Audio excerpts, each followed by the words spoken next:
Доброго всем дня! Сегодня я хочу рассказать о предварительных результатах моей блефаропластики.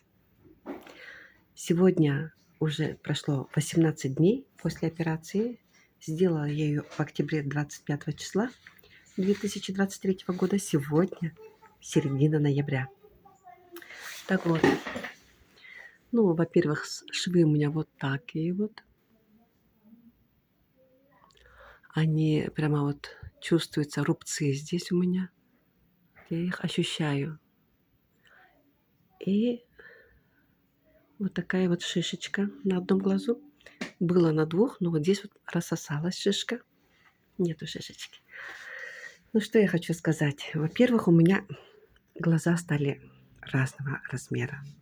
Вот так. Видите, вот этот глаз немножко меньше. Вот.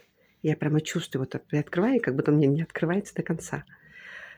Также у меня вот на этом же опять глазу появилась какая-то пленка. Я когда утром просыпаюсь, мне приходится его вот так вот растирать, чтобы разогнать пленку и лучше видеть.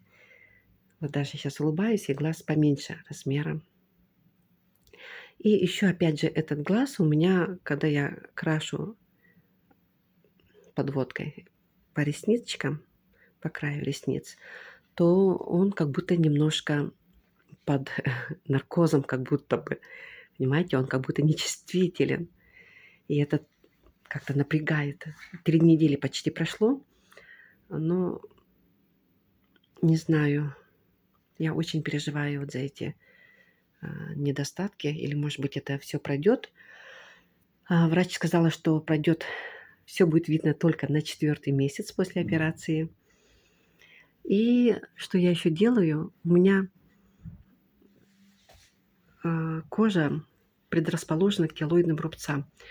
И поэтому я сейчас начала использовать мазь от рубцов и шрамов. И вот здесь у меня были очень большие шрамы, вот здесь вот прямо красные такие, толстоватые.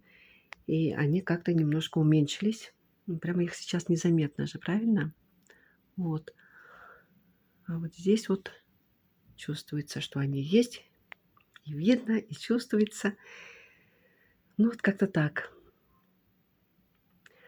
Почему я сделала блефаропластику? Потому что у меня в связи с возрастом и гравитацией вот эта кожа, она прямо вот, я вот так нажимала и могла вытянуть кожу. Сейчас ее уже нету. Ну, ждем еще. Следующее видео запишу через неделю.